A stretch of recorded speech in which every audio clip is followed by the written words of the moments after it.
Olá, turma! Vamos falar sobre o Romantismo, que foi um período artístico que se desenvolveu na Europa, mais precisamente na França, na Inglaterra e na Alemanha. Se desenvolve também por todo o restante da Europa e acaba chegando aqui no Brasil. O Romantismo, aconteceu no final do século XVIII e no início do século XIX.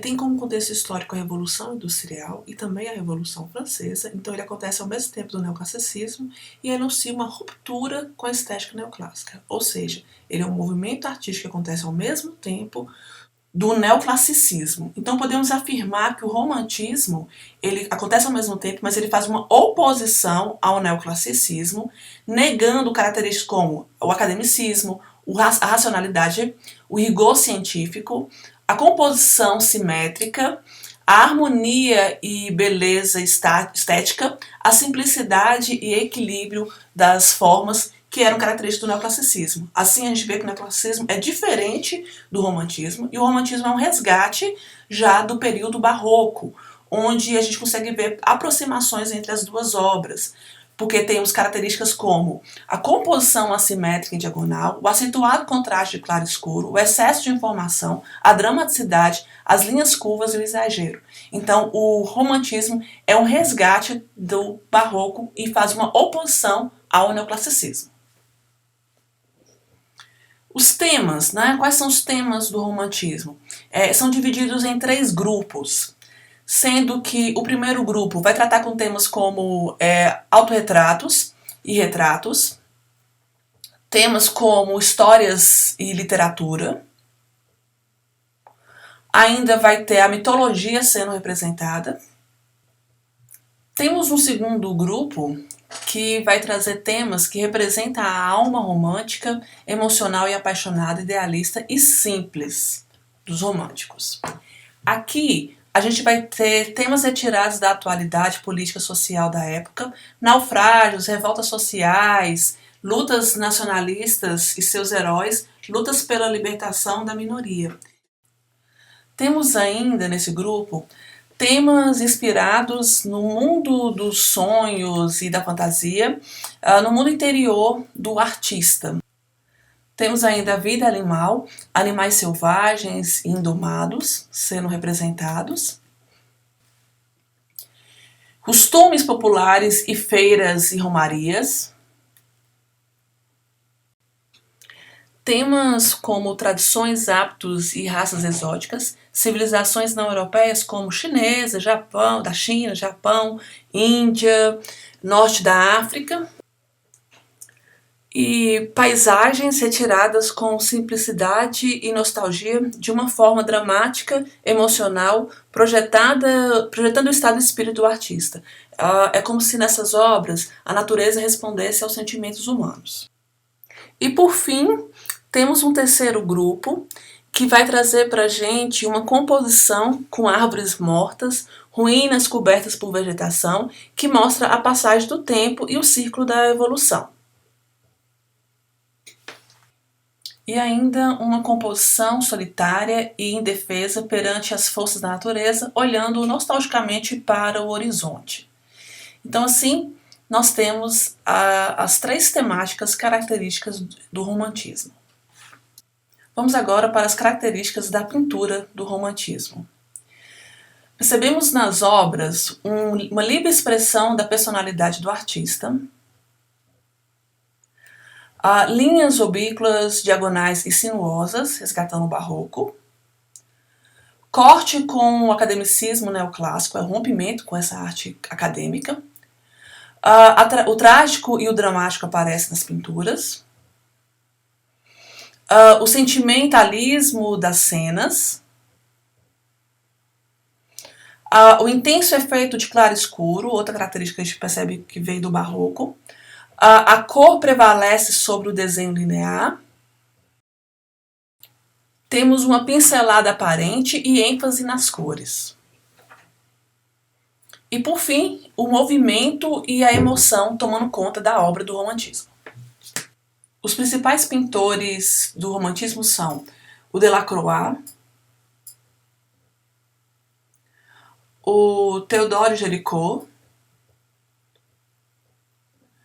Aqui no Brasil temos o Vitor Meireles, com a produção também dentro do romantismo, e o espanhol Francisco de Goya. Na escultura, podemos citar como características cenas da fantasia e da imaginação. Ele nega a composição estática e as superfícies lisas e polidas do neoclassicismo. Ele vai ter uma exaltação da expressividade. Ainda vai ter uma composição que vai trazer muito movimentada, que vai trazer um movimento para a obra. Um sentido dramático, clássico do próprio barroco, que vai ser resgatado. Ele exalta os sentimentos e as emoções. E temos ainda os temas heróicos, representados nessa escultura do romantismo. Os principais escultores são o Antoine-Louis Barye, o François Roeder e ainda temos o Jean-Baptiste Scarbour.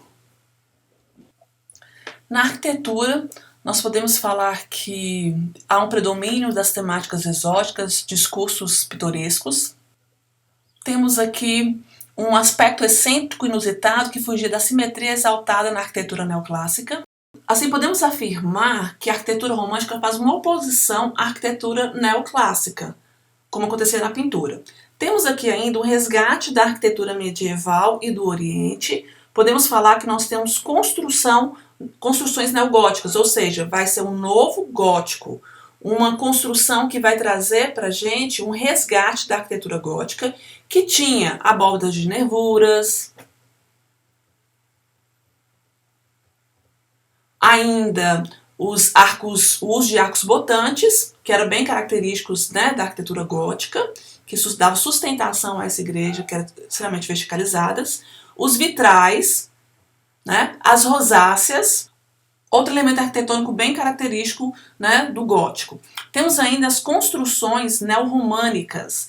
Então aqui a gente vai ter um revivamento da arte românica, que tinha como resgate de elementos da arquitetura romana, como as construções com abóbadas, com a presença de abóbadas, ainda o arco de volta perfeita, o arco romano, o arco de 180 graus. Ainda na arte românica nós tínhamos as colunas. É importante destacar que essas construções neorromânicas acabam se resumindo a uma decoração geral dos edifícios sem influenciar nas plantas arquitetônicas, ou seja, elas vão ter a cara daquelas construções românicas que eram conhecidas como Fortaleza de Deus, grandiosas, tá? Vão ser produzidas são edificações de tijolos ou pedras monocromáticas de telhados de formas diversas. Temos ainda no romantismo as construções neo-árabes, que são construções com características do mundo árabe.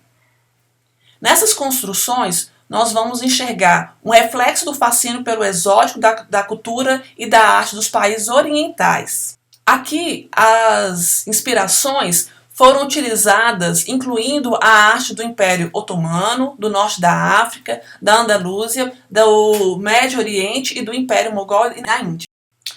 Para finalizar a arquitetura romântica, temos aqui um revivamento da arquitetura barroca, que nós vamos chamar de construções neobarrocas, ou seja, um novo barroco.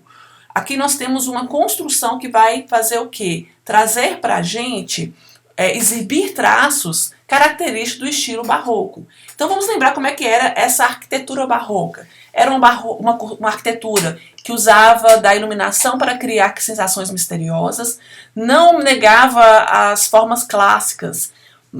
Então ela tinha ali a presença de arco de volta perfeita, tinha ainda a presença de frontões triangulares, tinha as colunas gregas, isso permanece nessa arquitetura barroca, tá?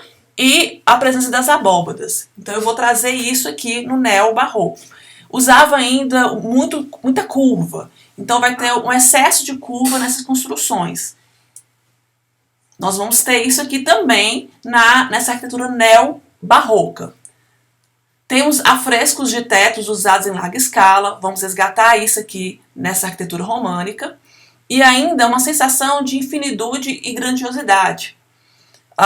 Uma extravagância, um exagero, ornamentações decorativas, vai também voltar, e o uso de ornamentos de dourados e nos acabamentos. Então, essas características principais que nós temos do barroco vai aparecer nesse neobarroco, que são as construções que vão surgir também no romantismo.